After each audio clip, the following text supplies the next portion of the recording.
बहुत समय पहले की बात है। एक सुंदर वन में 4 मित्र रहा करते थे। चूहा, कौवा, हिरन और कछुआ। अलग अलग प्रजाति के जीव होने के बाद भी उनमें बहुत घनिष्ठ मित्रता थी। चारों एक दूसरे से इतना प्यार करते थे कि एक दूसरे पर जान छिड़कते थे। और तो और, चारों साथ साथ खेलते, साथ साथ खाते, साथ साथ घूमते, घुल मिल कर रहते, खूब बातें करते। उसी वन में एक खूबसूरत सा जल सरोवर भी था जिसमें वह कछुआ रहता था। सरोवर के तट के पास एक जामुन का पेड़ था। उसी पेड़ पर घोंसला बनाकर कौवा रहता था। पेड़ के नीचे जमीन में बिल बनाकर चूहा रहता था और पास ही की घनी झाड़ियों में हिरन का घर था। दिन को कछुआ तट के रेत में खेलता, धूप सेकता, पानी में डुबकियां लगाता। तब उसके बाकी मित्र भोजन की तलाश में निकल पड़ते और दूर तक घूमकर सूर्यास्त के वक्त लौट आते। उसके चारों मित्र इकट्ठे होते, साथ साथ खाते, खेलते और धमाचौकड़ी मचाते। इसी तरह दिन मजे में बीत रहे थे कि एक शाम चूहा और कौवा तो लौट आए, लेकिन उनका मित्र हिरन नहीं लौटा। तीनों मित्र बैठकर उसका इंतजार करने लगे। बहुत देर तक जब हिरन नहीं लौटा तो वो सब उदास हो गए। कछुआ भर्राए गले में बोला, वह तो रोज तुम दोनों से पहले ही लौट आता था। आज क्या बात हो गई जो अब तक नहीं आया? मेरा तो मन घबरा रहा है, कहीं वो किसी मुसीबत में तो नहीं। चूहे ने भी चिंतित स्वर में कहा, बात बहुत गंभीर है, वह जरूर किसी मुसीबत में पड़ गया है। अब हम क्या करें? कौवे ने कहा, मित्रों, वह जहाँ चरने प्राय जाता है मैं उधर उड़कर देख कर आता हूँ, लेकिन अंधेरा हो गया है इसलिए नीचे कुछ नजर नहीं आएगा। हमें सुबह तक प्रतीक्षा करनी होगी। सुबह होते ही मैं उसकी कुछ खबर जरूर लाऊंगा। कछुए ने कहा, रात भर नींद नहीं आएगी तो मैं उस ओर अभी चल पड़ता हूँ। मेरी चाल भी बहुत धीमी है, तुम दोनों सुबह आ जाना। चूहा भी बोला, मुझसे भी हाथ पर हाथ धरकर नहीं बैठा जाएगा, मैं भी कछुए भाई के साथ चला जाता हूँ। कौवे भाई, तुम सुबह होते ही आ जाना। यह कहकर कछुआ और चूहा चल दिए। कौवे को भी नींद नहीं आई और वह सुबह होने का इंतजार करने लगा। सुबह होते ही वह उड़ चला। वह उड़ते उड़ते चारों ओर नजर डालता जा रहा था कि आगे एक स्थान पर कछुआ और चूहा जाते नजर आए। कौवे ने कांव कांव करके उसे सूचना दी कि उसने उन्हें देख लिया है और वह खोज में आगे जा रहा है। अब कौवे ने हिरन को पुकारना भी शुरू कर दिया, मित्र हिरन, तुम कहाँ हो? आवाज़ दो दोस्त। इतने में उसे किसी के रोने की आवाज़ सुनाई दी। स्वर उसके मित्र हिरन की लग रही थी। वह उस आवाज़ की दिशा में उड़कर सीधा उस जगह पहुंचा जहां हिरन एक शिकारी के जाल में फंसा छटपटा रहा था। हिरन ने रोते हुए बताया कि कैसे एक जालिम शिकारी ने जाल बिछा रखा था। दुर्भाग्यवश वह जाल नहीं देख पाया और फंस गया। हिरन ने रोते रोते कहा, वह शिकारी आता ही होगा, वह मुझे पकड़ कर ले जाएगा और मेरी कहानी खत्म समझो। मित्र कौवे, तुम चूहे और कछुए को मेरा अंतिम नमस्कार कहना। कौवा बोला, मित्र तुम घबरा क्यों रहे हो, हम जान की बाजी लगाकर भी तुम्हें छुड़ा लेंगे। हिरन ने हताश होकर कहा, लेकिन तुम कैसे कर पाओगे? वह शिकारी बहुत जालिम और शक्तिशाली है। कौवे ने अपने पंख फड़फड़ाए और अपनी योजना बताई। सुनो, मैं चूहे को पीठ पर बिठा कर ले आता हूँ, वह अपने पहने दांतों से जाल को आसानी से कुतर देगा। हिरन को आशा की एक किरण दिखाई दी। उसकी आंखें खुशी से चमक उठी। कौवा तेजी से उड़ा और जल्दी से वहां पहुंचा जहां कछुआ व चूहा आ पहुंचे थे। कौवे ने समय नष्ट किए बिना बताया, मित्रों, हमारा दोस्त हिरन एक दुष्ट शिकारी के जाल में कैद है। जान की बाजी लगी है। अगर शिकारी के आने से पहले हमने उसे ना छुड़ाया तो वह मारा जाएगा। कछुआ घबरा गया। उसने पूछा, उसके लिए हमें क्या करना होगा? जल्दी बताओ। चूहे के तेज दिमाग ने कौवे का इशारा समझ लिया था, इसलिए वह बिना समय गंवाए बोल उठा, घबराओ मत कौवे भाई, मुझे अपनी पीठ पर बैठाकर हिरन के पास जल्द से जल्द ले चलो। इतने में ही दोनों उड़ चले। चूहे को जाल कुतर कर हिरन को मुक्त करने में अधिक देर न लगी और हिरन जाल से मुक्त हो गया। मुक्त होते ही हिरन ने अपने मित्रों को गले लगा लिया और रोते हुए उन्हें धन्यवाद दिया। तभी कछुआ भी वहां आ पहुंचा और खुशी में शामिल हो गया। हिरन बोला, दोस्त तुम भी आ गए, मैं भाग्यशाली हूँ जिसे ऐसे सच्चे मित्र मिले हैं। चारों मित्र भाव विभोर होकर खुशी से उछलने कूदने व नाचने लगे। इतने में ही हिरन चौंका और उसने अपने मित्रों को चेतावनी दी, भाइयों देखो वह जालिम शिकारी आ रहा है, तुरंत छिप जाओ। चूहा फौरन पास के एक बिल में घुस गया। कौवा उड़कर पेड़ की डाल पर बैठ गया और हिरण एक ही छलांग में पास की झाड़ी में जा घुसा। लेकिन कछुआ अपनी धीमी गति के कारण 2 कदम भी ना जा पाया कि शिकारी आ धमका। उसने जाल को कटा देखकर अपना माथा पीटा कि आखिर जाल में कौन सा जानवर फंसा था। यह जाल किसने काटा, यह जानने के लिए वह पैरों के निशानों को सुराग ढूंढने के लिए इधर उधर देख ही रहा था कि उसकी नज़र रेंगते हुए कछुए पर पड़ी। उसकी आंखें चमक उठी। वह सोचने लगा कि वाह, भागते चोर की लंगोटी ही सही, अब यही कछुआ मेरा शिकार बनेगा और मेरे परिवार का भोजन बनेगा।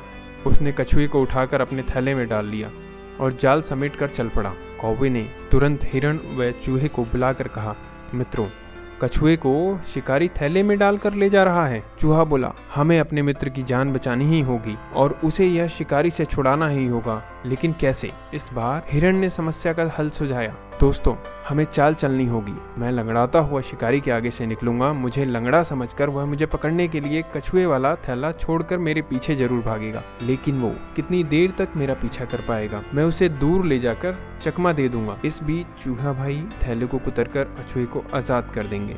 यही योजना सबको अच्छी लगी। योजना के अनुसार हिरण जानबूझकर शिकारी के रास्ते में आ गया और लंगड़ा कर चलते हिरण को देखकर शिकारी की आंखें खिल उठीं। वह थैला पटककर हिरण के पीछे दौड़ पड़ा। हिरण उसे लंगड़ाने का नाटक कर घने जंगल की ओर ले गया और फिर उसे चकमा देकर कहीं ओझल हो गया। इस बीच चूहे ने अपना काम कर दिया था और अपने दोस्त कछुए को छुड़ा लिया था। शिकारी खुद से बहुत नाराज था कि आखिर हिरण हाथ नहीं लगा। अब कछुए से ही काम चलाने का इरादा बनाकर जब वह लौटा तो उसे थैला भी खाली मिला। उसमें छेद बना हुआ था। शिकारी मुंह लटकाकर खाली हाथ घर लौट गया।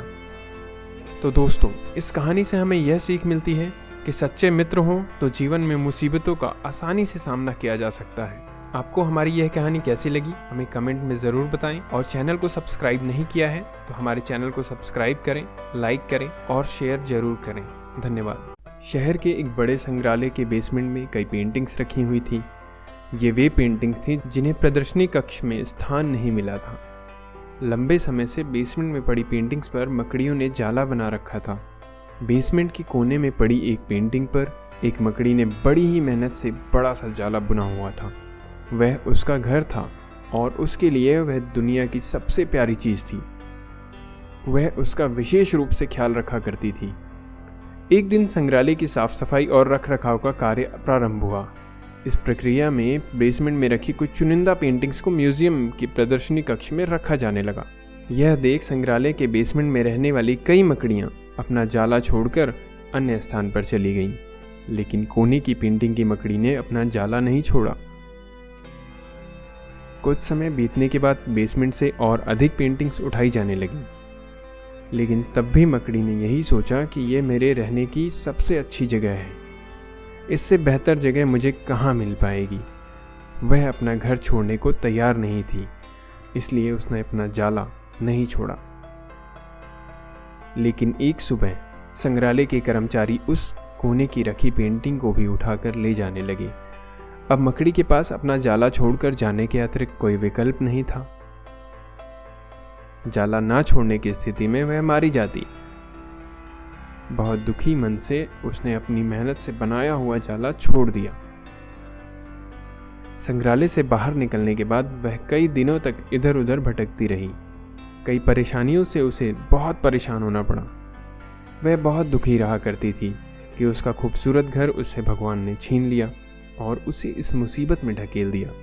वह संग्रहालय में अपने पुराने घर के बारे में सोच सोच कर दुखी हो जाती कि इससे अच्छा स्थान अब कहीं कभी हासिल नहीं होगा। लेकिन उसे अपने रहने का स्थान तो खोजना ही था, इसलिए वह लगातार प्रयास करती रही। आखिर में एक दिन वह एक सुंदर बगीचे में पहुंची।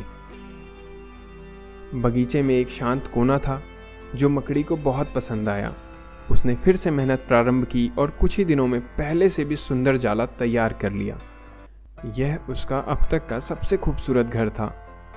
अब वह बहुत खुश थी कि जो हुआ अच्छा ही हुआ, अन्यथा वह इतने सुंदर स्थान पर इतने सुंदर घर में कभी नहीं रह पाती। वह खुशी खुशी वहां रहने लगी। तो दोस्तों, इस कहानी से हमें यह सीख मिलती है कि कभी कभी जीवन में ऐसा कठिन समय आता है जब हमारा बना बनाया सब कुछ बिखर जाता है। ये हमारा व्यवसाय, नौकरी, घर, परिवार या रिश्ता कुछ भी हो सकता है। ऐसी परिस्थिति में हम अपनी किस्मत को कोसने लगते हैं और भगवान से शिकायतें करने लग जाते हैं। लेकिन वास्तव में कठिन परिस्थितियां हमारे हौसले की परीक्षा हैं। यदि हम अपना हौसला मजबूत रखते हैं तो कठिनाइयों से जूझते हुए जीवन में आगे बढ़ते जाते हैं। तो परिस्थितियां बदलने में समय नहीं लगता। हमारा हौसला, हमारा जुझारूपन, हमारी मेहनत हमें बेहतरी की ओर ले जाती है। यकीन मानिए, हौसला है तो बार बार बिखरने के बाद भी आसमान की बुलंदियों को छुआ जा सकता है। तो दोस्तों, आपको यह वीडियो कैसी लगी हमें कमेंट में ज़रूर बताएं, और चैनल को सब्सक्राइब नहीं किया है तो चैनल को सब्सक्राइब करें, लाइक करें और शेयर करें। धन्यवाद। एक बार गिद्धों का झुंड उड़ता उड़ता टापू पर जा पहुंचा। वह टापू समुद्र के बीचों बीच स्थित था। वहाँ ढेर सारी मछलियाँ, मेंढक और समुद्री जीव थे। इस प्रकार गिद्धों को वहाँ खाने पीने की कोई कमी नहीं थी। सबसे अच्छी बात यह थी कि वहाँ गिद्धों का शिकार करने वाला कोई जंगली जानवर नहीं था। गिद्ध वहाँ बहुत ज़्यादा खुश थे। इतना आराम का जीवन उन्होंने पहले कभी नहीं देखा था। उस झुंड में अधिकांश गिद्ध युवा थे। वह सोचने लगे कि अब जीवन भर इसी टापू पर रहना है, यहाँ से कहीं नहीं जाना, क्योंकि इतना आरामदायक जीवन कहीं नहीं मिलेगा। लेकिन उनके बीच एक बूढ़ा गिद्ध भी था। जब वह युवा गिद्धों को देखता तो चिंता में पड़ जाता। वह सोचता कि यहाँ के आरामदायक जीवन का इन युवा गिद्धों पर क्या असर पड़ेगा। क्या ये वास्तविक जीवन का अर्थ समझ पाएंगे? ऐसे में जब कभी मुसीबत इनके सामने आ गई तो ये कैसे इसका मुकाबला करेंगे? बहुत सोचने के बाद एक दिन बूढ़े गिद्ध ने सभी गिद्धों की सभा बुलाई। अपनी चिंता जताते हुए वह सबसे बोला, इस टापू पर रहते हुए हमें बहुत दिन हो गए। मेरे विचार से अब हमें वापस उसी जंगल में चलना चाहिए जहाँ से हम आए हैं। यहाँ हम बिना चुनौती का जीवन जी रहे हैं। ऐसे में हम कभी मुसीबत के लिए तैयार नहीं हो पाएंगे। युवा गिद्धों ने उनकी बात सुनकर अनसुनी कर दी। उन्हें लगा कि बढ़ती उम्र के असर से बूढ़ा गिद्ध सठिया गया है, इसलिए ऐसी बेकार की बातें कर रहा है। उन्होंने टापू की आराम की जिंदगी छोड़कर जाने से मना कर दिया। बूढ़े गिद्ध ने उन्हें समझाने की फिर से कोशिश करी कि तुम सब ध्यान नहीं दे रहे कि आराम के आदी हो जाने के कारण तुम लोग उड़ना तक भूल चुके हो। ऐसे में मुसीबत आई तो क्या करोगे? मेरी बात मानो और मेरे साथ चलो। लेकिन किसी ने बूढ़े गिद्ध की बात नहीं मानी। बूढ़ा गिद्ध अकेला ही वहां से चला गया। कुछ महीने बीत गए। एक दिन बूढ़े गिद्ध ने टापू पर गए गिद्धों की खोज खबर लेने की सोची और उड़ता उड़ता उस टापू पर पहुंचा। टापू पर जाकर उसने देखा कि वहां नज़ारा बदला हुआ था। जहां देखो वहां गिद्धों की लाशें पड़ी थीं। कई गिद्ध लहूलुहान और घायल पड़े थे। हैरान बूढ़े गिद्ध ने एक घायल गिद्ध से पूछा, ये क्या हो गया? तुम लोगों की ये हालत कैसे हुई? घायल गिद्ध ने बताया कि एक दिन एक जहाज आया। उस जहाज से यहाँ चीते छोड़ दिए गए। शुरू में तो चीतों ने हमें कुछ नहीं किया, लेकिन कुछ दिनों बाद जब उन्हें आभास हुआ कि हम उड़ना भूल चुके हैं, हमारे पंजे और नाखून इतने कमज़ोर हो चुके हैं कि हम तो किसी भी प्रकार का हमला भी नहीं कर सकते और ना ही बचाव कर सकते हैं, तो उन्होंने हमें एक एक कर मार कर खाना शुरू कर दिया। उनके ही कारण हमारा ये हाल है। शायद आपकी बात ना मानने का ये फल हमें मिला है। तो दोस्तों, इस कहानी से हमें यह सीख मिलती है कि अक्सर कंफर्ट जोन में जाने के बाद उससे बाहर आना मुश्किल हो जाता है। ऐसे में चुनौतियां आने पर उसका सामना कर पाना आसान नहीं होता। इसलिए कभी भी कंफर्ट जोन में जाकर खुश ना हो जाएं। खुद को हमेशा चुनौती देते रहें और मुसीबत के लिए तैयार रहें। जब जब आप चुनौती का सामना करते रहेंगे, आगे बढ़ते रहेंगे। आपको हमारी यह कहानी कैसी लगी हमें कमेंट में ज़रूर बताएं, और चैनल को सब्सक्राइब नहीं किया है तो चैनल को सब्सक्राइब करें, लाइक करें और शेयर करें। धन्यवाद। एक समय की बात है। एक राज्य में एक प्रतापी राजा राज करता था। एक दिन उसके दरबार में एक विदेशी आगंतुक आया और उसने राजा को एक सुंदर पत्थर उपहार स्वरूप प्रदान किया। राजा वह पत्थर देख बहुत ज़्यादा प्रसन्न हुआ। उसने उस पत्थर से भगवान विष्णु की प्रतिमा का निर्माण कर उसे राज्य के मंदिर में स्थापित करने का सोचा और प्रतिमा निर्माण का कार्य राज्य के महामंत्री को सौंप दिया। महामंत्री गांव के सर्वश्रेष्ठ मूर्तिकार के पास गए और उसे वह पत्थर देते हुए बोले, महाराज मंदिर में भगवान विष्णु की प्रतिमा स्थापित करना चाहते हैं। 7 दिन के भीतर इस पत्थर से भगवान विष्णु की प्रतिमा तैयार कर राजमहल पहुंचा देना। इसके लिए तुम्हें 50 स्वर्ण मुद्राएं दी जाएंगी। 50 स्वर्ण मुद्राएं की बात सुनकर मूर्तिकार खुश हो गया और महामंत्री के जाने के उपरांत प्रतिमा का निर्माण कार्य प्रारंभ करने के उद्देश्य से उसने अपना औजार निकाला।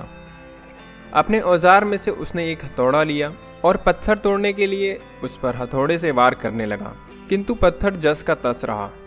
मूर्तिकार ने हथौड़े से कई बार पत्थर पर वार किए, किंतु पत्थर नहीं टूटा। 50 बार प्रयास करने के उपरांत मूर्तिकार ने अंतिम बार प्रयास करने के उद्देश्य से हथौड़ा उठाया, किंतु यह सोचकर हथौड़े पर प्रहार करने के पूर्व ही उसने हाथ खींच लिया कि जब 50 बार वार करने से पत्थर नहीं टूटा तो अब क्या टूटेगा। वह पत्थर लेकर वापस महामंत्री के पास गया और उसे यह कह वापस कराया कि इस पत्थर को तोड़ना नामुमकिन है, इसलिए इससे भगवान विष्णु की प्रतिमा नहीं बनाई जा सकती। महामंत्री को राजा का आदेश हर स्थिति में पूर्ण करना था, इसलिए उसने भगवान विष्णु की प्रतिमा निर्मित का कार्य गांव के एक साधारण मूर्तिकार को सौंप दिया। पत्थर को लेकर मूर्तिकार ने महामंत्री के सामने ही उस पर हथौड़े से प्रहार किया और वह पत्थर एक बार में ही टूट गया। पत्थर टूटने के बाद मूर्तिकार प्रतिमा बनाने में जुट गया। इधर महामंत्री सोचने लगा कि काश पहले मूर्तिकार ने एक अंतिम प्रयास और किया होता तो सफल तो हो ही गया होता और 50 स्वर्ण मुद्राओं का हकदार बनता। तो दोस्तों, इस कहानी से हमें यह सीख मिलती है कि हम भी अपने जीवन में ऐसी बहुत सी परिस्थितियां रहती हैं जिसे कई बार किसी कार्य को करने से पूर्व या किसी समस्या के सामने आने पर उसका निवारण करने से पूर्व ही हमारा आत्मविश्वास डगमगा जाता है और हम प्रयास किए बिना हार मान लेते हैं। कई बार हम एक दो प्रयास में असफलता मिलने पर आगे प्रयास करना छोड़ देते हैं, जबकि हो सकता है कि कुछ प्रयास और करने पर कार्य पूर्ण हो जाता है या समस्या का समाधान हो जाता है। यदि जीवन में सफलता प्राप्त करनी है तो बार बार असफल होने पर भी तब तक प्रयास करना नहीं छोड़ना चाहिए जब तक सफलता नहीं मिल जाती। क्या पता जिस प्रयास को करने से पूर्व हम हाथ खींच लें वही हमारा अंतिम प्रयास हो और उससे हमें कामयाबी प्राप्त हो जाए। तो दोस्तों, आपको यह कहानी कैसी लगी हमें कमेंट बॉक्स में ज़रूर बताएं और चैनल को सब्सक्राइब नहीं किया है तो चैनल को सब्सक्राइब करें, लाइक करें और शेयर करें। धन्यवाद। एक बार एक नगर में भगवान के मंदिर का निर्माण कराया गया। मंदिर के निर्माण के लिए आस पड़ोस के राजाओं से चंदा इकट्ठा किया गया था। अंत में मंदिर के शिखर पर स्वर्ण कलश चढ़ाया जाना शेष रह गया था। आसपास के राजा महाराजा इकट्ठा हुए, उनके बीच गर्मा गर्मी चल रही थी कि मंदिर के शिखर पर कलश कौन चढ़ाएगा। जिस राजा के राज्य में मंदिर बना था वह चुपचाप बैठा था, लेकिन दूसरे राजा अपना अपना दावा पेश कर रहे थे। एक राजा कहता, मेरा राज्य बड़ा है इसलिए मैं कलश चढ़ाऊंगा। दूसरा राजा कहता, हमारे राज्य में स्थान स्थान पर गरीबों को दान दिए जाते हैं, साधु संतों का आदर सत्कार होता है, इसलिए कलश मैं चढ़ाऊंगा। तीसरा कहता, मैं कई विद्यालय चलाता हूँ, विद्वानों को आश्रय देता हूँ, इसलिए कलश तो मैं ही चढ़ाऊंगा। मंदिर के चौराहे में साधु सन्यासी पुरोहित मंडलेश्वर आदि इकट्ठा हुए। कलश चढ़ाने का मुहूर्त नजदीक आ रहा था। कलश कौन चढ़ाएगा इसका निर्णय एक मंडलेश्वर को करना था। यह तय हो चुका था कि जो राजा श्रेष्ठ होगा वही मंदिर के शिखर पर कलश चढ़ाएगा। महामंडलेश्वर सभी राजाओं की बात सुन चुके थे, सिर्फ एक राजा की बात सुनना बाकी था। अंततः उन्होंने उस राजा से पूछा, राजा आपको क्या कहना है? राजा ने कहा, मैं चुप ही रहना चाहता हूँ। महामंडलेश्वर ने कहा, राजा आप ना बोलना चाहे तो आप अपने मंत्री को कुछ कहने की आज्ञा दीजिए। राजा बोले, मेरा कोई मंत्री नहीं है। महामंडलेश्वर ने कहा, क्यों? राजा बोले, मेरा राज्य छोटा है, मंत्री का खर्च मैं नहीं उठा सकता। यदि मैं इस तरह पैसे खर्च करता रहूंगा तो प्रजा से मुझे कर लेने पड़ेंगे और यह प्रजा का शोषण कहा जाएगा। महामंडलेश्वर ने कहा, तो आप अपना खर्च कहाँ से निकालते हैं? राजा बोले, गुरुदेव मैं भी अपने राज्य के किसानों की तरह खेती करता हूँ। मेरी रानी चरखा काटती है, गायों की सेवा करती है, मैं कपड़ा बुनता हूँ, हमारी आवश्यकता भर के कपड़े रानी सी लेती है। यह सुनकर अन्य राजा हंसने लगे। महामंडलेश्वर बोले, जिस राज्य का धन वैभव अधिक हो और जिसका क्षेत्रफल बड़ा हो, वहाँ पाठशालाएं चलती हो या गरीबों को दान दिया जाता हो, तो उसमें कोई बढ़ाई नहीं। सच्ची बात तो सादगी में है। सद्गुणों के बिना सादगी नहीं आती है। जहाँ सादगी होती है वहीं परमेश्वर का निवास होता है। सब राजा महाराजाओं में यही राजा श्रेष्ठ है। मंदिर के शिखर पर इन्हीं के शुभ हाथों से कलश चढ़वाया जाए, इन्हीं में सबका कल्याण है। महामंडलेश्वर की आज्ञा के अनुसार मंदिर के शिखर पर सोने का कलश चढ़ाया गया और धर्म की ध्वजा लहराई गई। हर और आनंद हो गया। इस कहानी से हमें यह सीख मिलती है कि सादगी ही सद्गुणों की जननी है। स्वर्ण नगरी में राजू नाम का एक व्यक्ति रहता था। वह रात दिन मेहनत करने के बाद भी मुश्किल से गुजारा कर पाता था। एक दिन संयोग से उसने एक पैसा ज्यादा कमा लिया। वह रास्ते भर यही सोचता हुआ जा रहा था कि वह इस एक पैसे का क्या करे। अचानक उसे किले की दीवार दिखाई दे गई। वह करीब पहुंचा और उसमें लगी ईंटों को देखा। फिर जमीन से 10वें नंबर की ईंट जो ढीली थी उसे निकालकर उसने पैसे को उसके नीचे छिपा दिया। कुछ समय बाद राजू ने एक लड़की से शादी कर ली। एक दिन की बात है, स्वर्ण नगरी में मेला लगा हुआ था। राजू की पत्नी बोली, काश हम भी इस मेले में जाकर मौज मस्ती करते, परंतु हमारे पास तो पैसे ही नहीं हैं। राजू ने कहा, मेरे पास एक पैसा है, मैं अभी लेकर आता हूँ। राजू की पत्नी ने कहा, ठीक है, जल्दी आना। भीषण गर्मी में वह दौड़ता हुआ अपनी मंजिल की ओर बढ़ा जा रहा था। उधर राजमहल की छत पर राजा खड़ा उसे देख रहा था। राजा ने सोचा, राजू इतनी दोपहरी में नंगे पैर खुशी खुशी कहाँ भागा जा रहा है। उसने राजू को पकड़ने के लिए अपने सिपाही दौड़ाए। सिपाहियों ने राजू को पकड़ लिया और कहा, चलो तुम्हें राजा ने बुलाया है। राजू ने कहा, नहीं, मुझे अभी एक जरूरी काम है। उसने गुड़गुड़ाते हुए बोला, मुझे छोड़ दो। मगर सिपाहियों ने एक न सुनी और राजा के पास जबरदस्ती ले गए। राजा ने पूछा, तुम इतनी गर्मी में नंगे पैर कहाँ भागे जा रहे थे? क्या तुम्हारे पैर नहीं जलते? राजू ने विनती की, मुझे मेरी इच्छा जला रही है महाराज, धूप नहीं। राजा ने फिर पूछा, ऐसी कौन सी इच्छा है तुम्हारी? राजू ने कहा, आपके महल में उत्तरी दीवार में छिपे अपने खजाने को निकालकर अपनी पत्नी का मन बहलाना चाहता हूँ। राजा ने फिर पूछा, क्या तुम्हारा खजाना बहुत बड़ा है? राजू ने गर्व से कहा, हाँ महाराज, पूरा एक पैसा। राजा का मुंह खुला का खुला रह गया और बोला, एक पैसा? राजू बोला, हाँ महाराज, उससे मैं कई चीजें खरीद कर अपनी पत्नी को खुश कर सकता हूँ। राजा बोला, ओ, मैं तुम्हें एक पैसा देता हूँ, तुम्हें उत्तरी दीवार तक जाने की जरूरत नहीं है। यह कहकर राजा ने राजू को एक पैसा दिया और कहा, अब तुम अपने घर जाओ। राजू ने पैसा पकड़ते हुए कहा, आप जो दे रहे हैं वो तो ठीक है, लेकिन मैं अपना एक पैसा भी लेके जाऊंगा। राजा ने फिर कहा, चलो मैं तुम्हें 2 पैसे देता हूं, तुम वहां मत जाओ। राजू नहीं माना। उसने कहा, मगर मैं फिर भी वहां जाऊंगा। राजा सोच में पड़ गया। उसने पैसों की संख्या 2 से 4, 4 से 1000 और फिर लाखों तक पहुंचा दी, मगर राजू ने अपना एक पैसा छोड़ना मंजूर नहीं किया। आखिरकार राजा ने कहा, मैं तुम्हें आधा राज्य देने के लिए तैयार हूं, मगर तुम उत्तरी दीवार तक नहीं जाओगे। राजू ने इस बार समर्पण कर दिया। फिर राजा ने कहा, अब तुम भी राजा बन गए हो, बोलो कौन सा भाग लेना चाहोगे तुम? राजू ने पल भर सोचा और कहा, महाराज, मैं राज्य का उत्तरी भाग लेना चाहूंगा। आखिरकार राजा ने हार स्वीकार कर ली। इस प्रकार राजू आधा राज्य प्राप्त करने के साथ साथ उत्तरी दीवार के संचित अपनी पूंजी 1 पैसा प्राप्त करने में भी सफल हो गया। तो दोस्तों, इस कहानी से हमें यह शिक्षा मिलती है कि परिश्रम से की गई कमाई का सुख कमाने वाला ही जानता है। वह उसे किसी भी कीमत पर गंवाना नहीं चाहता। राजू को आधा राज्य और ढेर सारा धन बिना मांगे मिल गया था, फिर भी वह अपने 1 पैसे का लोभ ना छोड़ सका। मेहनत की कमाई ही अनमोल खजाना है।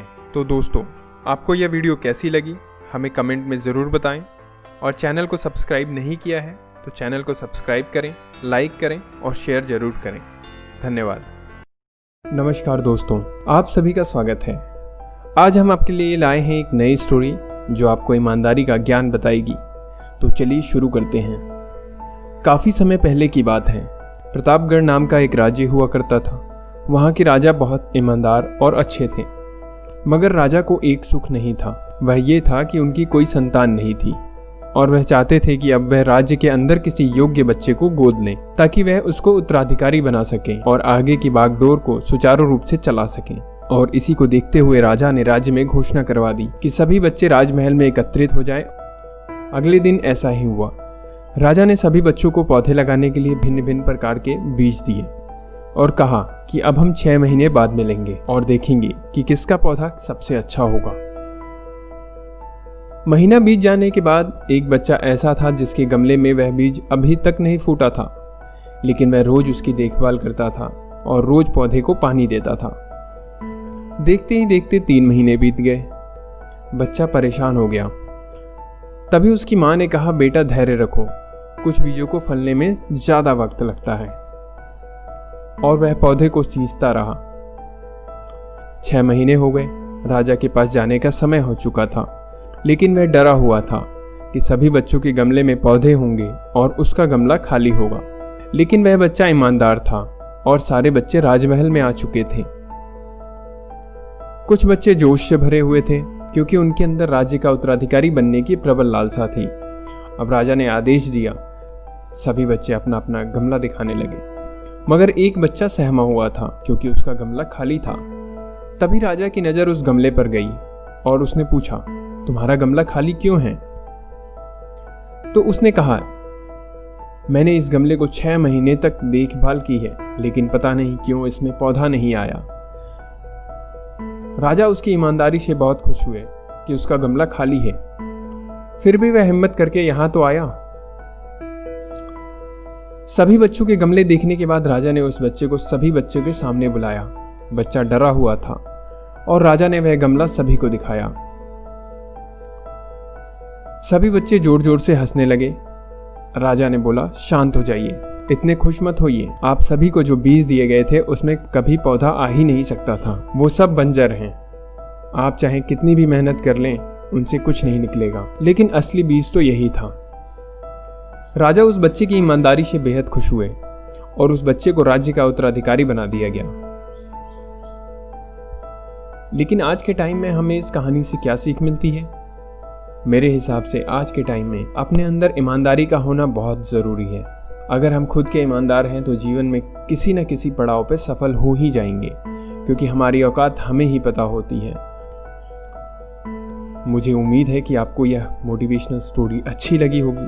अगर आप और भी मोटिवेशनल स्टोरी को पढ़ना या सुनना चाहते हैं तो हमारे चैनल को लाइक करें, सब्सक्राइब करें और शेयर जरूर करें। अपना कीमती समय देने के लिए बहुत बहुत शुक्रिया। एक व्यक्ति ने मुझसे पूछा कि मोटिवेशनल स्टोरी पढ़ने या सुनने से क्या होता है। मैंने जवाब दिया, मोटिवेशनल स्टोरी पढ़ने और सुनने से हमें दूसरों की गलतियों का पता चलता है ताकि हम वह गलती अपने जीवन में दोबारा ना करें। इसलिए ज़्यादा से ज़्यादा मोटिवेशनल स्टोरी पढ़नी और सुननी चाहिए। तो इसी के साथ शुरुआत करते हैं एक नई मोटिवेशनल स्टोरी की। नमस्कार, आप सभी का स्वागत है दोस्तों। आज मैं आपको एक ऐसी कहानी बताने जा रहा हूँ जिसे पढ़ने के बाद आपकी ऊर्जा पहले जैसी नहीं रहेगी। तो चलिए बिना समय गंवाए हम कहानी की शुरुआत करते हैं। हरीश नाम का एक लड़का था। उसको दौड़ने का बहुत शौक था। वह कई मैराथन में हिस्सा ले चुका था, परंतु वह किसी भी रेस को पूरा नहीं करता था। एक दिन उसने ठान लिया कि चाहे कुछ भी हो जाए वह रेस पूरी जरूर करेगा। अब रेस शुरू हो गई। हरीश ने भी दौड़ना शुरू किया। धीरे धीरे सारे धावक आगे निकल गए, मगर अब हरीश थक गया था। वह रुक गया। फिर उसने खुद से बोला, अगर मैं दौड़ नहीं सकता तो कम से कम चल तो सकता ही हूँ। उसने ऐसा ही किया। वह धीरे धीरे चलने लगा। वह आगे जरूर बढ़ रहा था। कुछ दूर चलने के बाद वह थक गया और नीचे गिर पड़ा। उसने खुद से बोला कि कैसे भी करके आज मुझे इस दौड़ को पूरा करना है।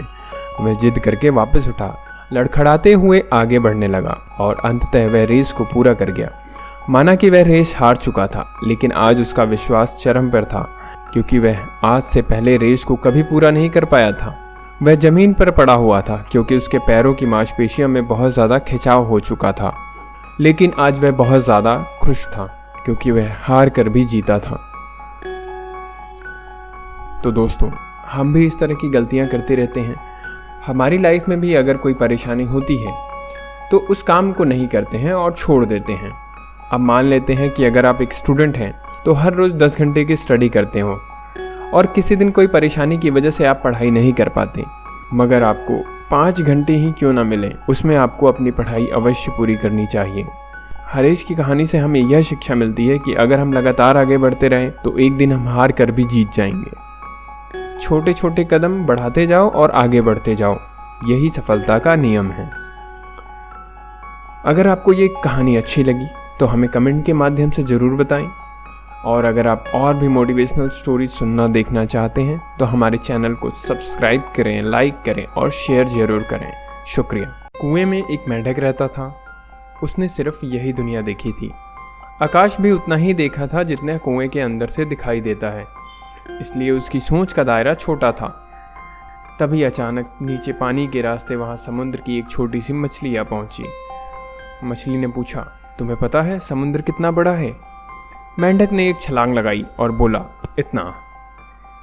मछली बोली, नहीं। मेंढक ने फिर एक किनारे से आधे हिस्से तक छलांग लगाई और बोला, इतना होगा। फिर मछली ने कहा, नहीं। अब की बार मेंढक ने अपना पूरा जोर लगाते हुए एक सिरे से दूसरे सिरे तक छलांग लगाई और बोला, इससे बड़ा तो हो ही नहीं सकता। मछली बोली, नहीं, समुद्र इससे बहुत बड़ा है। मेंढक को विश्वास नहीं हुआ। उसे लगा कि मछली झूठ बोल रही है। दोनों ही अपनी अपनी जगह सही थे। अंतर था उनकी सोच में।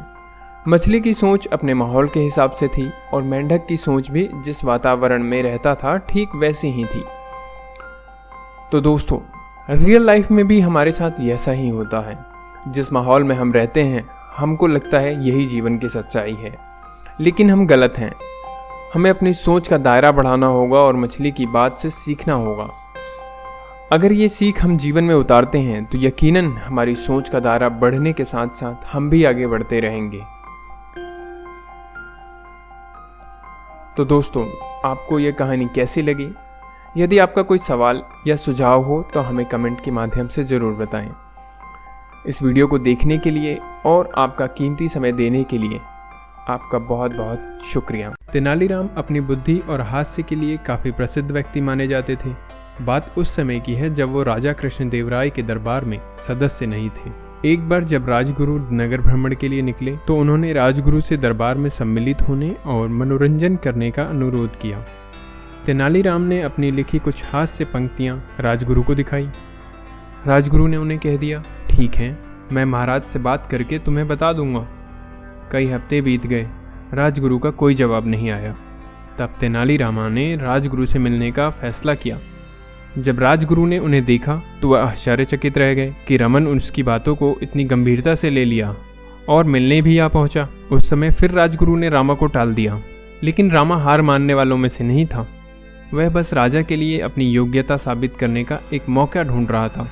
अगले दिन तेनाली दरबार में पहुंच गया, जहां एक प्रसिद्ध जादूगर राजा और उसके दरबारियों का मनोरंजन कर रहा था। खेल के अंत में जादूगर ने दरबार में मौजूद सभी दरबारियों को चुनौती दी कि अगर कोई उसे हरा दे तो वह उसका गुलाम हो जाएगा। कोई भी दरबारी आगे नहीं आया। यह देख राजा को शर्म आ गई।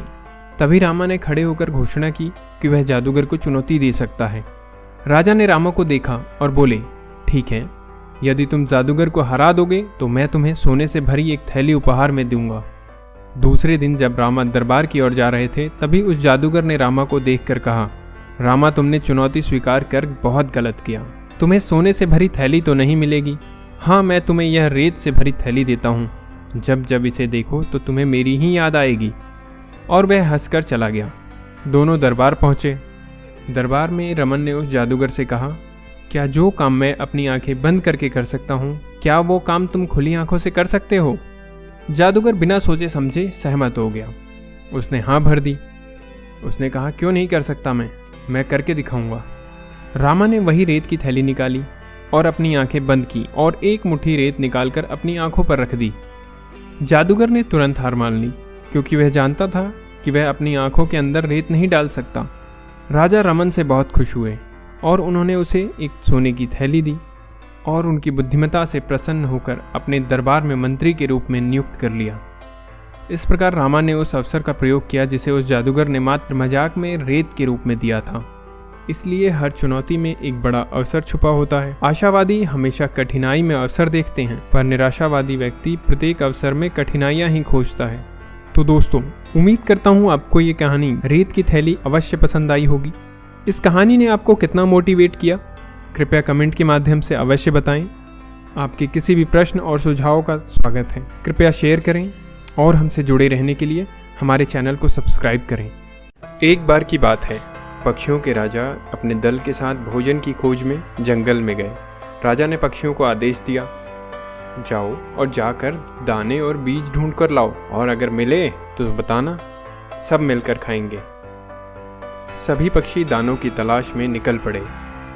उड़ते उड़ते एक चिड़िया उस सड़क पर आ गई जहां से गाड़ियों में लदकर अनाज जाता था। उसने सड़क पर अनाज बिखरा देखा। उसने सोचा कि वह राजा को इस जगह के बारे में नहीं बताएगी, पर किसी और चिड़िया ने इधर आकर यह अनाज देख लिया तो चलो ठीक है, मैं बता दूंगी, लेकिन यहां तक पहुंचने नहीं दूंगी। वह वापस अपने राजा के पास पहुंच गई। उसने वहां जाकर बताया कि राजमार्ग पर अनाज के ढेरों दाने पड़े हुए हैं, लेकिन वहां बहुत खतरा है। तब राजा ने कहा कि कोई भी पक्षी वहां नहीं जाएगा। सभी पक्षियों ने राजा की बात मान ली। उधर मौका देखकर वह चिड़िया चुपचाप अकेले ही राजमार्ग की ओर चल पड़ी और जाकर दाना चुनने लगी। थोड़ी देर बाद उसने देखा कि एक गाड़ी तेजी से उसकी तरफ आ रही है। चिड़िया ने सोचा, गाड़ी तो अभी बहुत दूर है, क्यों ना 2-4 दाने और चुग लूं। लेकिन देखते ही देखते गाड़ी चिड़िया के ऊपर से गुजर गई और उसके प्राण पखेरु हो गए। उधर शाम को राजा ने देखा कि वह चिड़िया नहीं आई है, तो उसने अपने सैनिकों को उसे ढूंढने का आदेश दिया। वे सब ढूंढते ढूंढते राजमार्ग पर पहुंच गए। वहां देखा तो वह चिड़िया मरी पड़ी थी। राजा ने कहा, इसने हम सबको तो मना किया था, किंतु लालचवश वह अपने आप को ना रोक पाई और अपने प्राणों से हाथ धो बैठी। तो दोस्तों, इस कहानी से हमें यह शिक्षा मिलती है, दूसरों को उपदेश देना बहुत सरल है और स्वयं उस पर अमल करना बेहद कठिन है। किसी से भी कोई अपेक्षा रखने से पहले स्वयं को उस लायक बनाना पड़ता है। चिड़िया ने दूसरे को तो खतरे से सचेत कर दिया, लेकिन खुद खतरा नहीं भांप सकी। तो दोस्तों, आपको यह वीडियो हमारी कैसी लगी, कृपया कमेंट में ज़रूर बताएं। और अगर चैनल को सब्सक्राइब नहीं किया है तो चैनल को सब्सक्राइब करें, लाइक करें और शेयर करें। बहुत समय पहले की बात है, एक किसान था जो कि अपने ही घर में रहता था और खुश नहीं था। उसके खुश ना रहने का कारण यह भी था कि वह हमेशा अपने गांव से परेशान रहता था। उसको लगता था कि यह गांव एक जंगल है और वह उस जंगल में अकेला रहता है। समय कुछ और बीता तो उसको एक सुझाव आया कि क्यों ना अपना सब कुछ बेचकर शहर में एक आलीशान घर लेकर रहा जाए। फिर क्या था, उसका एक दोस्त शहर में रहता था। उसने फ़ोन करके उसको बुलाया और बोला, दोस्त, मैं भी अब शहर में शिफ्ट होना चाहता हूँ। फिर उसके दोस्त ने पूछा, क्यों?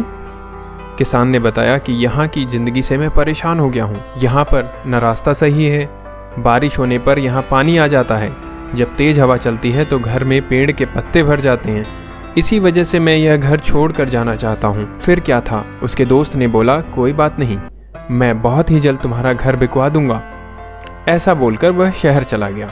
कुछ टाइम और बीता और एक दिन वह अखबार में एक विज्ञापन देखा कि एक बहुत ही सुंदर घर है और उस पर लिखा है, शहर की भीड़ भाड़ से दूर पहाड़ियों से घिरे सुंदर पर्यावरण में अपना घर बनाएं। यह देखकर उस किसान ने सोचा, आज ही इस घर की बुकिंग करता हूँ। उसने जब उस फ़ोन नंबर को देखा और कॉल किया तो उसने देखा यह फ़ोन नंबर तो उसी का है और यह विज्ञापन उसके घर का ही है।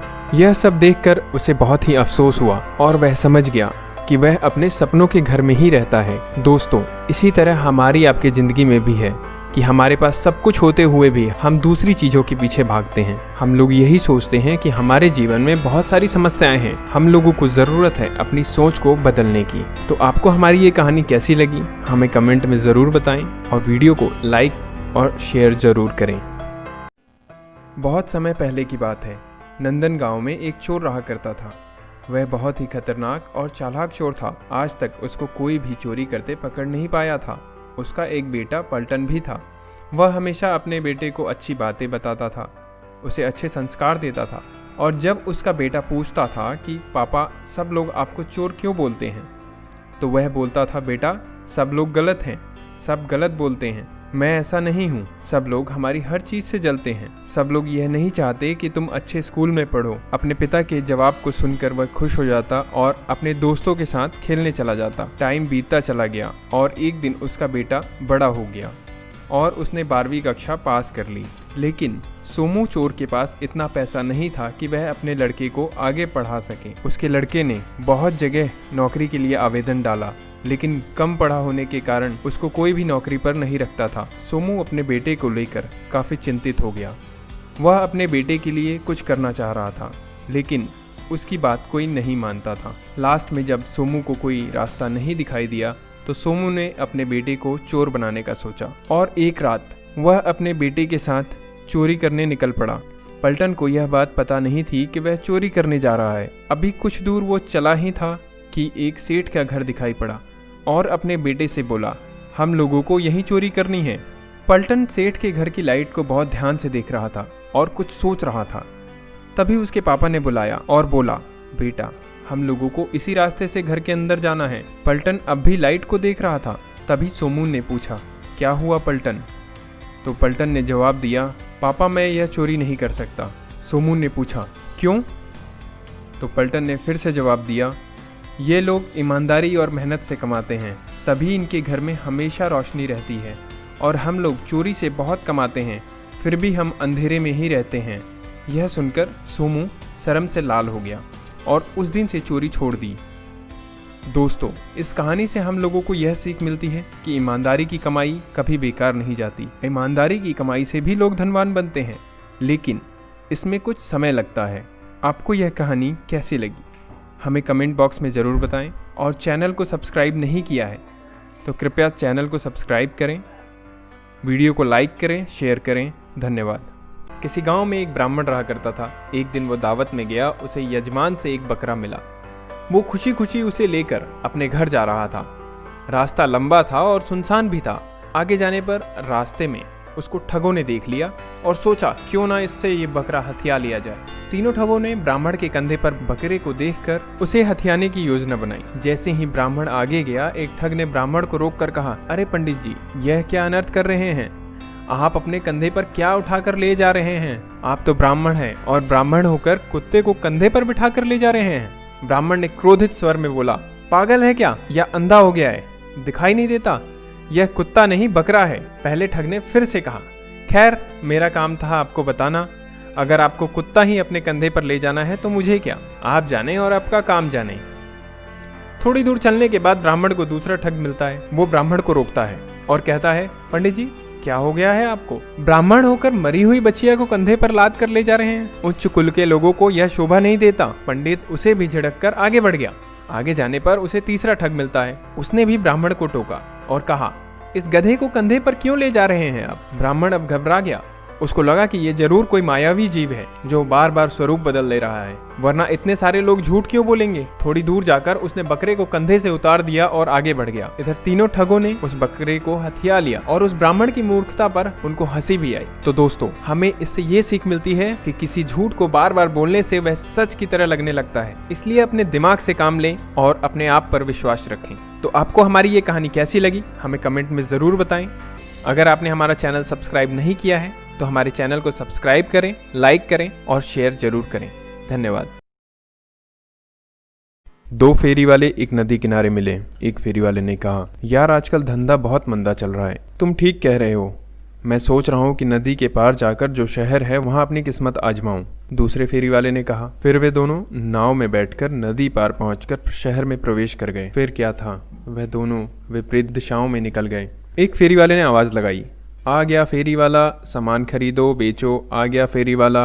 एक बुढ़िया घर में बैठी थी। तभी उसकी पोती फेरी वाले की आवाज़ सुनकर बाहर आई और अपनी दादी से बोली, दादी माँ, यह पुराना कटोरा इस फेरी वाले को दे दो, इसके बदले हम कुछ और ले लेंगे। उस बुढ़िया ने फेरी वाले को अपने पास बुलाया और उससे कटोरा खरीदने को कहा। फेरी वाले ने उस कटोरे को देखा जो काफ़ी भारी था। उसने गौर से देखा तो पता चला वह तो सोने का है। उसके मन में लालच आ गया और उसने बुढ़िया से कहा, यह तो फूटी कौड़ी का भी नहीं है, मगर तुम्हारी हालत देखकर मैं इसे 10 कौड़ी में खरीद लूँगा। बुढ़िया ने कहा, ठीक है। फेरी वाले ने कहा, मैं थोड़ी देर बाद वापस आऊँगा और तुम्हें 10 कौड़ी देकर यह कटोरा ले जाऊँगा। थोड़ी देर बाद दूसरा फेरी वाला वहां आ पहुंचा। बुढ़िया ने उसे भी कटोरा दिखाया तो वह चकित रह गया, क्योंकि वह सोने का था। माँ, यह तो सोने का है, मैं इसके बदले तुम्हें 500 सिक्के नगद और 500 सिक्कों का सामान दे सकता हूँ, दूसरे फेरी वाले ने कहा। बुढ़िया को पुराना समय याद आ गया, जब उसका परिवार बहुत धनी था। उस समय का यह कटोरा किसी तरह बचा रह गया था। उसने वह कटोरा फेरी वाले को बेच दिया और बदले में 500 सिक्के नगद और 500 सिक्कों का सामान ले लिया। थोड़ी ही देर बाद पहला फेरी वाला आ गया और उसने बुढ़िया से वह कटोरा मांगा और 10 कौड़ी देने लगा। बुढ़िया ने उस फेरी वाले को डांटते हुए वहां से भगा दिया। बेईमान, सोने की चीज को तू कबाड़ बताता है। फेरी वाला सोचने लगा कि अगर वह ज्यादा लालच ना करता तो उसी समय 10 कौड़ी देकर वह कटोरा ले जाता। मुझसे अच्छा तो वह दूसरा फेरी वाला ही रहा जो 10,000 का माल 1,000 में ले गया। तो दोस्तों, इस कहानी से हमें यह सीख मिलती है कि भाग्य से अधिक किसी को कुछ नहीं मिलता। पहले फेरी वाले के साथ ही ऐसा हुआ, जब वह 10 कौड़ियों के भाव भी वह सोने का कटोरा नहीं ले गया, जबकि दूसरे फेरी वाले ने समझदारी दिखाई। लालची व्यक्ति को पछतावे के अलावा और कुछ हाथ नहीं लगता। तो आपको ये वीडियो कैसी लगी हमें कमेंट में ज़रूर बताएं। अगर चैनल को सब्सक्राइब नहीं किया है तो चैनल को सब्सक्राइब करें, लाइक करें और शेयर करें। धन्यवाद। बहुत समय पहले की बात है। 2 हिस्सों में बटा हुआ एक जंगल था। दोनों भागों में 2 सुनहरे हिरन रहा करते थे। एक का नाम था वट हिरन और दूसरे का नाम था शाखा हिरन। दोनों का अपना अपना दल था। काशी नरेश को हिरन का शिकार करने का बहुत शौक था। वह समय असमय अपने सैनिकों को लेकर शिकार के लिए निकल जाता। सभी सैनिक उनसे बहुत ज़्यादा परेशान थे। एक दिन उन लोगों ने सोचा कि क्यों न सारे हिरणों को घेर कर राजा के बाग में इकट्ठा कर दिया जाए। इससे हम समय असमय शिकार पर जाने से बच जाएंगे। अगले दिन उन्होंने वैसा ही किया। अब राजा का जब दिल करता बाग में पहुंच जाता और हिरणों का शिकार करता। धीरे धीरे हिरणों की संख्या घटने लगी, किंतु राजा उन दोनों सुनहरे हिरणों को नहीं मारता था। एक दिन दोनों सुनहरे हिरणों ने आपस में विचार विमर्श किया और राजा के पास जाकर बोले, महाराज, यदि आप इसी तरह शिकार करते रहेंगे तो हमारा वंश ही समाप्त हो जाएगा। इसलिए हम आपको रोज एक हिरन भेज दिया करेंगे। इस तरह से आपका भी काम चल जाएगा और हमारी संख्या भी बनी रहेगी। राजा को उन हिरणों का विचार काफ़ी अच्छा लगा। उसने तुरंत मंजूरी दे दी। एक दिन एक गर्भवती हिरनी की बारी आ गई। वह सुनहरे हिरण के पास जाकर बोली, अगर मैं कुछ दिन और जी लूँगी तो एक हिरण और बढ़ जाएगा, इसलिए मेरी जगह किसी और को भेज दो। सुनहरे हिरण ने उसकी बात मान ली और उसके स्थान पर वह स्वयं चला गया। राजा ने सुनहरे हिरण को देखकर कहा, मैं तुमको नहीं मार सकता, अपने स्थान पर किसी और हिरण को भेजो। सुनहरे हिरण ने विनती करते हुए कहा, महाराज, आज जिस हिरनी की बारी है वह गर्भवती है, इसलिए मजबूरी में मुझे आना पड़ा। आप मुझे मार डालिए और उस हिरनी को कुछ दिन के लिए अभय दान दे दीजिए। यह सुनकर राजा के मन को ठेस लगी। वह सोचने लगा कि जीवों की हत्या करना पाप है। फिर उसने सब हिरणों को आज़ाद कर दिया तथा उसके शिकार पर प्रतिबंध लगा दिया। उसके बाद जंगल के सारे जीव आनंदपूर्वक जीवन बिताने लगे। तो दोस्तों, इस कहानी से हमें यह शिक्षा मिलती है कि जीव हत्या महापाप है। यह जीवन ईश्वर की देन है और उसी को इसे वापस लेने का हक है। लेकिन इस नियमों को भंग करने वाला मनुष्य जो अपने निहित स्वार्थों के चलते ऐसा करता है। जानवर एक दूसरे को मारते हैं इसलिए वो जंगली कहलाते हैं, लेकिन मनुष्य को क्या कहा जाए, स्वयं विचार कीजिए। तो आपको हमारी ये कहानी कैसी लगी हमें कमेंट में ज़रूर बताएं और चैनल को सब्सक्राइब नहीं किया है तो चैनल को सब्सक्राइब करें, लाइक करें और शेयर जरूर करें। धन्यवाद। एक बार एक संत अपने शिष्यों के साथ नदी में स्नान कर रहे थे। तभी एक राहगीर वहां से गुजरता है तो महात्मा को नदी में नहाते देख वो उनसे कुछ पूछने के लिए रुक जाता है। वो संत से पूछने लगा, महात्मन, एक बात बताइए, यहाँ के रहने वाले लोग कैसे हैं? क्योंकि मैं अभी अभी इस जगह पर नया आया हूँ और नया होने के कारण मुझे इस जगह के बारे में कोई विशेष जानकारी नहीं है। इस पर महात्मा ने उस व्यक्ति से कहा कि भाई, मैं तुम्हारे सवाल का जवाब तो दूंगा, पहले तुम मुझे ये बताओ कि तुम जिस जगह से आए हो वहाँ के लोग कैसे थे। इस पर उस आदमी ने कहा, उनके बारे में मैं क्या कहूँ महाराज, वहाँ तो एक से एक कपटी और दुष्ट लोग रहते थे, इसलिए तो उन्हें छोड़कर यहाँ बसेरा करने के लिए आया हूँ। महात्मा ने जवाब दिया, बंधु, तुम्हें भी इस गाँव में वैसे ही लोग मिलेंगे, कपटी, दुष्ट और बुरे। वह आदमी आगे बढ़ गया। थोड़ी देर बाद एक और राहगीर उसी मार्ग से गुजरता है और महात्मा से प्रणाम करने के बाद कहता है, महात्मा जी, मैं इस गांव में नया आया हूं और मैं परदेश से आया हूं और इस गांव में बसने की इच्छा रखता हूं, लेकिन मुझे यहां की कोई खास जानकारी नहीं है, इसलिए आप मुझे बता सकते हैं कि यह जगह कैसी है और यहाँ के लोग कैसे हैं? महात्मा ने इस बार फिर से वही प्रश्न किया और उससे कहा कि मैं तुम्हारे सवाल का जवाब तो दूंगा, लेकिन बाद में। पहले तुम मुझे यह बताओ कि तुम पीछे जिस देश से आए हो वहाँ के रहने वाले लोग कैसे थे? उस व्यक्ति ने महात्मा से कहा, गुरुजी, जहाँ से मैं आया हूँ वहाँ भी सभ्य, सुलझे हुए और नेकदिल इंसान रहते हैं। मेरा वहाँ से कहीं और जाने का मन नहीं था, लेकिन व्यापार के सिलसिले में इस ओर आया हूँ और यहाँ का वातावरण मुझे काफ़ी पसंद आया है, इसलिए मैंने आपसे ये सवाल पूछा। इस पर महात्मा ने उस बंधु से कहा, तुम्हें यहाँ भी नेक दिल और भले इंसान ही मिलेंगे। वह राहगीर भी उन्हें प्रणाम करके आगे बढ़ गया। शिष्य यह सब देख रहे थे तो उन्होंने उस राहगीर के जाते ही अपने गुरुजी से पूछा, ये क्या, आपने दोनों राहगीरों को अलग अलग जवाब दिए? हमें कुछ भी समझ नहीं आया। इस पर मुस्कुराकर महात्मा जी बोले, वत्स, आमतौर पर हम अपने आसपास की चीजों को जैसे देखते हैं वैसे वो होते नहीं हैं, इसलिए हम अपने अनुसार अपनी दृष्टि से चीजों को देखते हैं, ठीक उसी प्रकार जैसे हम होते हैं। तो दोस्तों, इस कहानी से हमें यह सीख मिलती है कि अगर हम अच्छाई देखना चाहें तो हमें अच्छे लोग मिलेंगे, और अगर हम बुराई देखना चाहें तो हमें बुरे लोग ही मिलेंगे। सब देखने के नज़रिए पर निर्भर करता है। ऐसे ही प्रेरणादायक, रोमांचक और रहस्यमयी कहानियों के लिए हमारे YouTube चैनल को सब्सक्राइब करना ना भूलें। और आपको हमारी यह वीडियो कैसी लगी हमें कमेंट में ज़रूर बताएं। वीडियो को लाइक एंड शेयर ज़रूर करें। धन्यवाद। एक बड़ी झील के किनारे एक बाज रहा करता था। कुछ समय बाद एक मादा बाज भी दूसरे पेड़ पर आकर रहने लगी। बाज ने मादा बाज से शादी का निवेदन किया तो उसने कहा कि पहले कुछ मित्र तो बनाओ, क्योंकि जब कभी मुसीबत आती है तो मित्रों का सहारा बहुत जरूरी होता है। यह सुनकर नर बाज मित्र बनाने के लिए सबसे पहले कछुए के पास गया। उसने कछुए को अपना मित्र बना लिया। उसके बाद वह बिलाव के पास गया। बिलाव के साथ भी उसकी मित्रता हो गई और बिलाव ने उसे बुरे वक्त में काम आने का वादा भी किया। उसके बाद वह शेर के पास पहुंचा और उससे भी दोस्ती कर ली। अब वह वापस मादा बाज के पास आया और उसने उससे शादी कर ली। नदी के किनारे जहाँ कछुआ रहता था उसके पास कदम के वृक्ष पर घोंसला बनाकर वह भी रहने लगे। कुछ ही दिनों बाद मादा बाज ने अंडे दिए, जिनमें से 2 सुंदर बच्चों ने जन्म लिया। एक दिन 2 शिकारी वहाँ शिकार खेलने आए, किंतु वहाँ शिकार नहीं मिला। वे थक हार कर कदम के पेड़ के नीचे बैठ गए। अचानक उनकी निगाह पेड़ पर बाज के बच्चों पर जा पड़ी। उन्होंने विचार किया कि क्यों ना पेट की भूख शांत करने के लिए इन बाज के बच्चों का शिकार किया जाए, लेकिन अंधेरा काफी हो चुका था, इसलिए उन्होंने पहले आग जलाने का इरादा किया। बाज ने जब यह देखा तो वह सोच में डूब गया। वह तुरंत बिलाव के पास पहुंचा और उसने सारी व्यथा कह सुनाई। बिलाव ने उसे आश्वासन दिया और बाज के साथ चल पड़ा। बिलाव और बाज जब वापस पहुंचे तो देखा कि एक शिकारी पेड़ पर चढ़ रहा था।